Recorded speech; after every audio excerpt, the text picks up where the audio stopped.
खासगी प्राथमिक शिक्षकांना अशैक्षणिक कामं लावू नयेत असा शासनाचा GR आहे। पण तरीही महापालिकेच्या आयुक्तांनी कोल्हापुरातील 250 खासगी प्राथमिक शिक्षकांना घरगुती आणि सार्वजनिक गणेशमूर्ती विसर्जनाची जबाबदारी सोपवली आहे। या कामावर नेमणूक करू नये असं वारंवार सांगून देखील याबाबतचा आदेश जाहीर केल्यानं शिक्षकांच्या संघटनांनी सर्किट बेंचमध्ये धाव घेतली। न्यायमूर्ती मकरंद कर्णिक आणि शर्मिला देशमुख यांच्या बेंच समोर बुधवारी या याचिकेवर सुनावणी होणार आहे। कोल्हापूर महानगरपालिकेच्या आयुक्त के मंजुलक्ष्मी यांनी कोल्हापूर शहरातील खाजगी प्राथमिक माध्यमिक शाळांतील 250 शिक्षकांना घरगुती आणि सार्वजनिक गणेशमूर्ती विसर्जनाच्या कामासाठी हजर राहण्याचे आदेश दिलेत। त्यामुळे शिक्षकांमध्ये प्रचंड नाराजी आहे। अशिक्षकांना अशैक्षणिक कामं देऊ नयेत यासाठी शिक्षकांच्या विविध संघटनांनी कोल्हापुरात लक्षवेधी मोर्चा काढला होता। त्याची दखल घेऊन महाराष्ट्र शासनानं 23 ऑगस्ट 2024 ला आदेश जाहीर करत शैक्षणिक आणि अशैक्षणिक कामाचं वर्गीकरण केलंय। आपत्ती व्यवस्थापन, जनगणना तसंच निवडणुकीचं तत्कालीन काम या व्यतिरिक्त कोणतीही अशैक्षणिक कामं शिक्षकांना द्यायची नाहीत असं आदेशात स्पष्ट केलंय। यापूर्वी देखील शिक्षकांच्या संघटनांनी महापालिका आयुक्तांना निवेदन देऊन अशैक्षणिक कामं लावू नयेत असं सांगितलं होतं।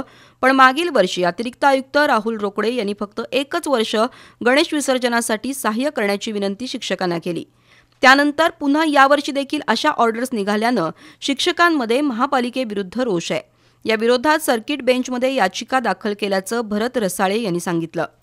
हे सगळं अशैक्षणिक काम आहे। महाराष्ट्र शासनानं 23 ऑगस्ट 2024 ला जो शासन आदेश काढून शैक्षणिक आणि अशैक्षणिक कामाचं वर्गीकरण केलेलं आहे आणि ही अशैक्षणिक याच्याशिवाय कुठलीही कामं द्यायची नाहीत। फक्त आपत्ती व्यवस्थापन, जनगणना आणि निवडणुकीचं तात्कालिक काम याच्याशिवाय कुठलीही अशैक्षणिक कामं शिक्षकांना देऊन अशा प्रकारचा आदेश असताना सुद्धा आडमुठेपणाचं धोरण घेऊन महापालिकेनं ह्या ऑर्डरी काढलेल्या आहेत। त्यांना आम्ही यापूर्वी 2 निवेदनं दिलेले आहेत। शिक्षकांच्यावर दबाव आणण्याचा प्रयत्न केलेला आहे, पण शिक्षक आता कुठलाही आम्ही दबावाला भीक घालणार नाही। आमची जी महानगरपालिका कृती समिती आहे त्यामुळं आपल्याला ॲडव्होकेट आदित्य रक्ताडे यांच्यामार्फत आपण या ठिकाणी एक रीट पिटिशन दाखल केलेलं आहे आणि या ठिकाणी मकरंद कर्णिक साहेब आणि देशमुख मॅडमने हे रीट पिटिशन दाखल करून घेतलेलं आहे आणि उद्या सकाळी त्याची सुनावणी ठेवलेली आहे। 23 ऑगस्ट 2024 रोजी आम्ही शासनाकडे मागणी केली होती की शैक्षणिक आणि अशैक्षणिक कामं एकदा आम्हाला ठरवून द्या, कोणती कामे आम्ही करावीत आणि कोणती करू नयेत। तर शासनाने या संदर्भात स्पष्ट आदेश केलेला आहे की शिक्षकांना जनगणना, आपत्ती व्यवस्थापन आणि निवडणूक या व्यतिरिक्त कोणतीही कामं देता येणार नाहीत। तरीसुद्धा या ठिकाणी आयुक्तांनी अशा पद्धतीचे आदेश काढलेले आहेत आणि आपत्तीच्या खाली आम्ही तर ही कामं केली नाही तर आमच्यावरती त्या ठिकाणी नोटिसा काढल्या जातील अशा पद्धतीने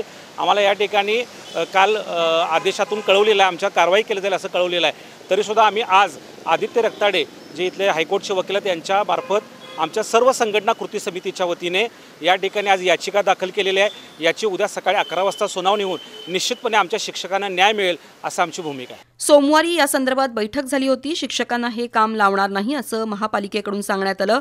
प्रत्यक्षात मात्र 250 शिक्षकांना विसर्जनाच्या कामासाठी आदेश आल्यानंतर शिक्षक संघटनांनी ॲडव्होकेट आदित्य रक्ताडे यांच्या माध्यमातून याचिका दाखल केली आहे।